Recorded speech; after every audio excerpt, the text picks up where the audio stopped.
Hello guys, and welcome back to my latest Doctor Who review. Today, I am going to be reviewing Doctor Who Carnival of Monsters. Oh, excuse me. Okay, so, Carnival of Monsters. This is the second serial of season 10 of Doctor Who, and it is the 66th Doctor Who story. The story is written by Robert Holmes, directed and produced by Barry Letts. So interesting. Okay, the essential story of this is the Doctor and Jo arrive on the SS Bernice, a cargo ship crossing the Indian Ocean. Things are not what they seem. A monster appears in the sea, events repeat themselves, and a giant hand steals the TARDIS. Investigations reveal they are inside a miniscope, an alien peep show sporting numerous miniaturized environments, which showman Vorg and his assistant Sherna have brought to amuse the populace of the planet Inter Minor. And that's it, really. That's the plot of this story. So, Carnival of Monsters. After the staggering achievement that was the Three Doctors, that was the 10th anniversary special, and it was just a fantastic story. This is definitely trying to tonally appeal to a slightly different crowd. It's definitely trying to be a more light-hearted and a much more fun story, and that's pretty much what it is. It's a light-hearted, fun romp of a story. The story itself is nothing amazing, but I like the concept of it. And, you know, kind of like Doctor Who's meets the Fantastic Voyage, if you know what I mean. Like people shrinking down to miniature sizes, and I like the concept of the scope, this kind of mini scope that they have.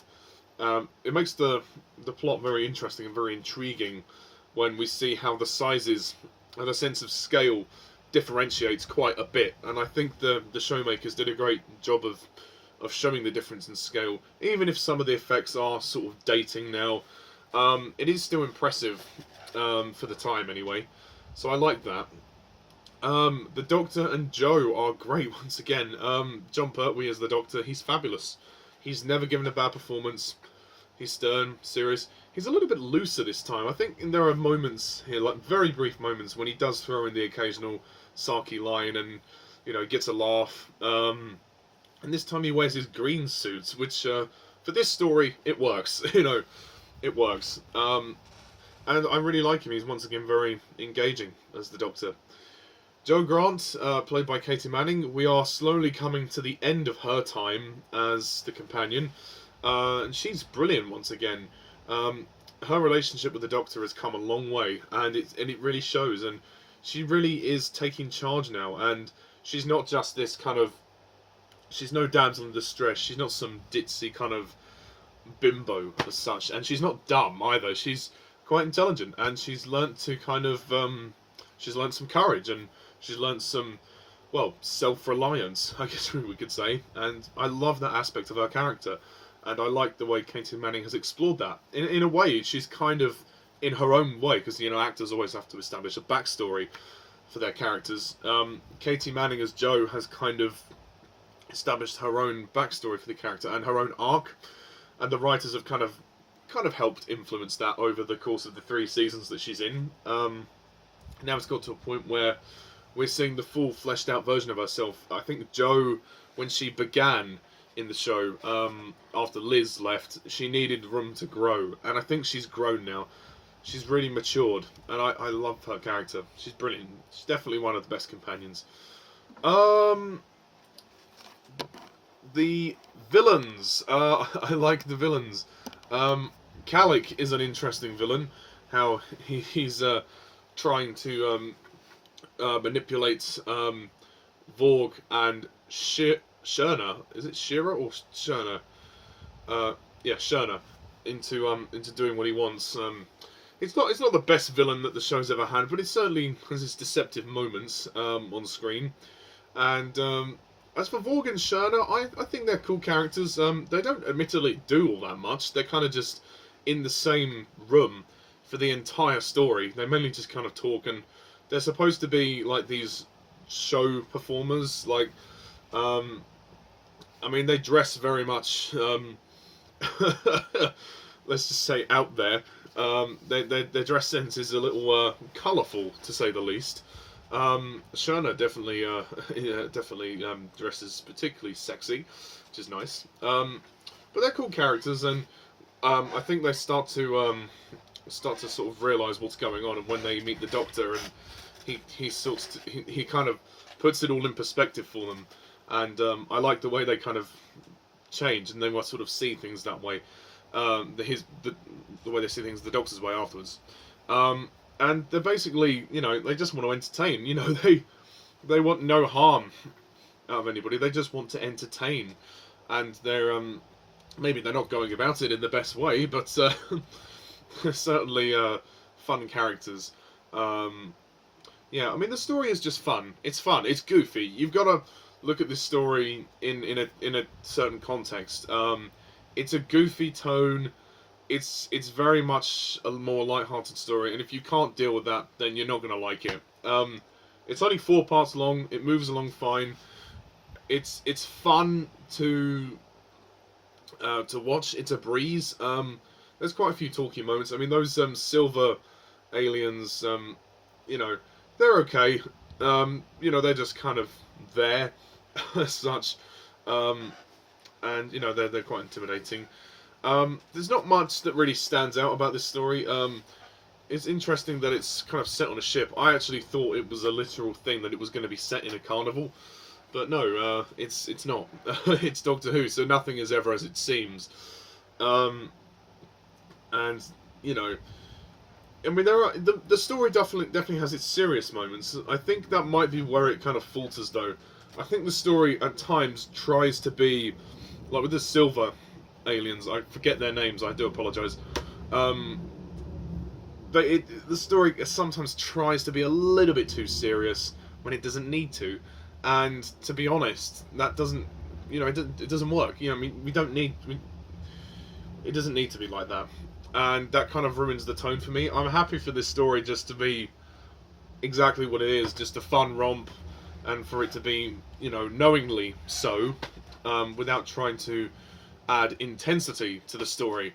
And I think that's what they tried to do in certain scenes, and I don't think it really worked. Barry Letts' direction is solid. It's not maybe as tight as it could be, but it's definitely good enough for what this story is. I mean, this story came after the 3 Doctors, so I can understand if people would think this would be lackluster, but I think it's enjoyable. But it's nothing. But it's not perfect. There's quite a fun chase sequence at the beginning, and there's some good explosion scenes. And when the Doctor and Joe are exploring the scope, that's fantastic. I mean, there's a lot of great sets. The sets are brilliant in this. The set of the ship, though, is quite restrictive, because during that there's a chase scene at the beginning that happens, and it is quite tight on space, so the camera angles go in a little bit tighter, but that's fine. It's nothing major, but it would have been nice to have maybe not, have some different sort of shots, because then we could have seen a bit more what was going on, or have a bigger set. So yeah, I don't think it's perfect. It's nothing amazing. And also, just to point out, that music I used at the beginning was actually a rejected theme that was done. It was actually used for the Australian broadcast for this story, but it was later rejected. It wasn't for the UK. It was rejected, but then it wasn't used for the show afterwards, which is a shame, because it's a good theme. I thought I'd use it as a one-off for now, because I mean, I've used the Doctor Who theme in all of the other reviews, so I thought, well, why not? And yeah, so it's just a nice little change there. But I'll use the normal Third Doctor theme for the next review. And the script by Robert Holmes, it's good. I don't think it's his best script, but I certainly thought it was. I certainly dug it. I like the concept. I think it's fun. I think it's definitely a solid script. It probably could be better, but I think after the Three Doctors, you know, less is more. So I'm okay with that. So to conclude this this review, I'm going to score Carnival of Monsters an 8 out of 10.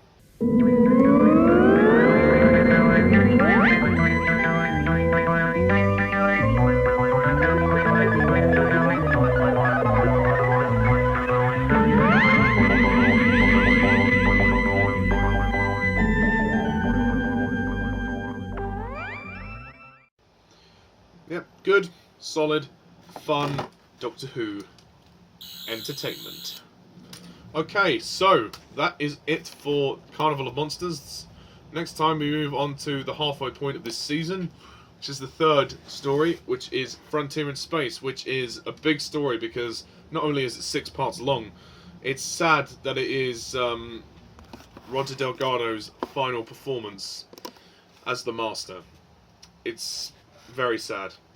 Very sad. But I will go into why it is his final performance afterwards. I mean, most people probably already know the reason why. But for the sake of the review and the first-time viewers, I will go into that next time. And also, the Daleks return! Woo! Yay! We haven't seen the Daleks for a long time. Not since, I believe, the Troughton era. Not since Evil of the Daleks. I think that was the last time we saw them. I mean, I could be wrong, but I think that is probably the last time we saw them. So that's going to be fun, something to look forward to.